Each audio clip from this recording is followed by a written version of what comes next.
अस्सलाम वालेकुम। क्लास हम लोगों ने जो टॉपिक डिस्कस करना है वो है प्लांक क्वांटम थ्योरी। ठीक है, मैक्स प्लांक बंदा था एक, उसने हम लोग को क्वांटम थ्योरी दी। ठीक है, अब हम लोग आ जाते हैं क्वांटम थ्योरी में एक्सप्लेन क्या किया गया। क्वांटम थ्योरी बेसिकली हम लोगों को एक्सप्लेन करती है रेडिएशन का बिहेवियर। ठीक है, आपके पास क्या एक्सप्लेन करती है? रेडिएशन का बिहेवियर। बिहेवियर कौन सा बिहेवियर? कि रेडिएशन किस मैनर में अब्जॉर्ब होती है या किस मैनर में एमिट होती है।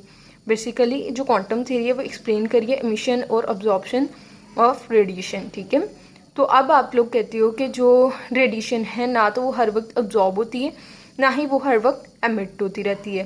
ठीक है, आपने क्या कहा? आपने कहा रेडिएशन ना ही हर वक्त अब्जॉर्ब होती है, ना ही हर वक्त एमिट होती रहती है। इसका मतलब हम लोग ये कह सकते हैं रेडिएशन डजंट एमिशन और absorption of radiation doesn't occur continuously. ठीक है, उसके बाद आप लोग कहते हो अगर ये कॉन्टीन्यूसली नहीं होती, इसका मतलब क्या है? ये डिसकॉन्टीन्यूसली हो रही है। ठीक है, आप कहते हो emission and absorption of radiation doesn't occur continuously but occur in discontinuous manner. ठीक है, अच्छा नेक्स्ट पॉइंट देखिएगा। रेडिएशन जो है वो आपके पास एनर्जी की एक किस्म है। ठीक है, जैसे आप कहते हो heat is a form of energy, उसी तरह आप लोग कहते हो radiation is a form of energy. तो आप लोग बेशक रेडिएशन का वर्ड यूज कर लो, आप एनर्जी का वर्ड यूज कर लो, एक ही बात होगी। ठीक है, तो इसका मतलब ये है कि हम लोग जैसे कह रहे हैं emission and absorption of radiation doesn't occur continuously, ये रेडिएशन जो है वो आपके पास अब्जॉर्प्शन और एमिशन कॉन्टीन्यूसली नहीं करे। इसी तरह हम लोग ये भी कह सकते हैं energy doesn't travel in continuous manner but in discontinuous manner. ठीक है, हम लोग ये कह सकते हैं कि एनर्जी भी आपके पास कॉन्टीन्यूसली ही ट्रैवल नहीं कर रही होती, एनर्जी भी डिसकॉन्टीन्यूस मैनर में ही ट्रैवल करती है।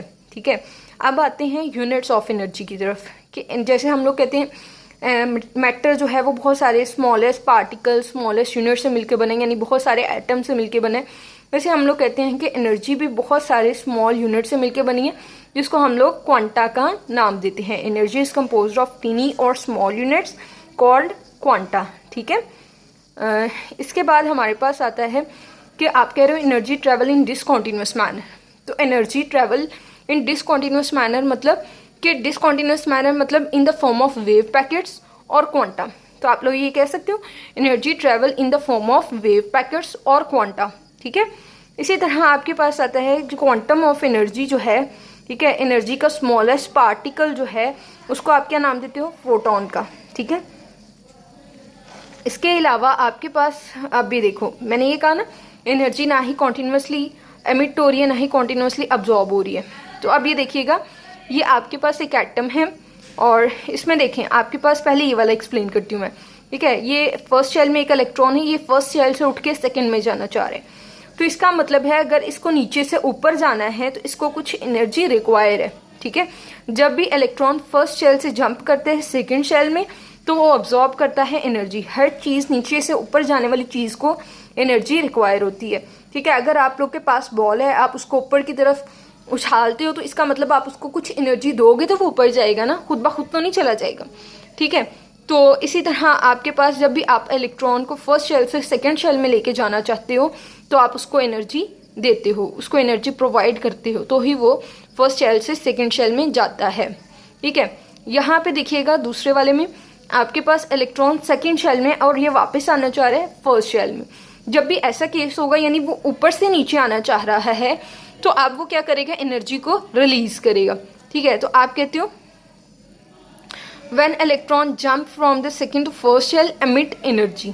ठीक है, एनर्जी आप बेशक यहाँ पे अब्जॉर्ब एनर्जी कर लो या अब्जॉर्ब रेडिएशन कर लो, एमिट एनर्जी कर लो या एमिट रेडिएशन कर लो, कोई फर्क नहीं पड़ेगा, क्योंकि हम लोगों ने कहा एनर्जी का वर्ड यूज कर लो या रेडिएशन का वर्ड यूज कर लो, बात एक ही है।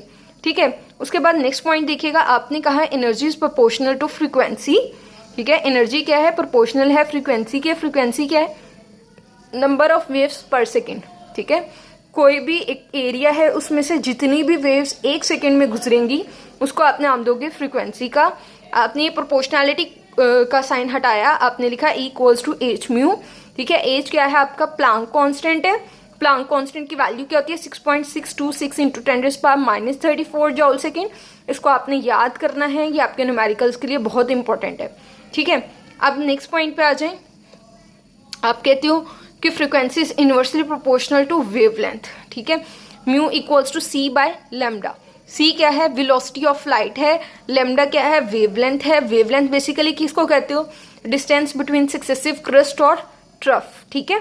क्रस्ट और ट्रफ के दरमियान जो डिस्टेंस होता है उसको आप लोग नाम देते हो वेवलेंथ का। आपने यहाँ पे फ्रीक्वेंसी की जगह पे फ्रीक्वेंसी की value c by lambda put कर ली, तो आपके पास क्या आ गया, equals to h c divide by lambda, ठीक है। उसके बाद नेक्स्ट पॉइंट पे आए तो आपके पास है म्यू बार। म्यू बार क्या है, वेव नंबर है। वेव नंबर क्या है, number of waves per unit length, ठीक है। एक खास लेंथ में से जितनी वेव्स पास करेंगे उसको आप लोग वेव नंबर का नाम दोगे। तो आप कहते हो wave number is inversely proportional to wavelength, ठीक है। तो आप लोगों ने यहाँ पे जो आपके पास सी बाय लैम्डा था इसकी जगह पे आपने क्या लिख दिया, mu bar e equals to h c mu bar. तो आप लोग यहाँ पे देखें, अब आप लोग रिलेशन ड्राइव कर सकते हैं एनर्जी और वेव नंबर में। तो आप कहते हो कि जितनी ज़्यादा एनर्जी उतना ज़्यादा वेव नंबर होगा, ठीक है। तो मैक्स प्लैंक का जो ये मॉडल है इसको यूज़ करेगा बोहर। नेक्स्ट टॉपिक में हम लोग देखेंगे कि किस तरह बोहर ने क्वांटम थ्योरी को यूज़ करते हुए एटॉमिक स्ट्रक्चर प्रपोज किया, ठीक है। अगर इससे रिलेटेड कोई सवाल हुआ तो आप लोग पूछ लीजिएगा। अल्लाह हाफिज़।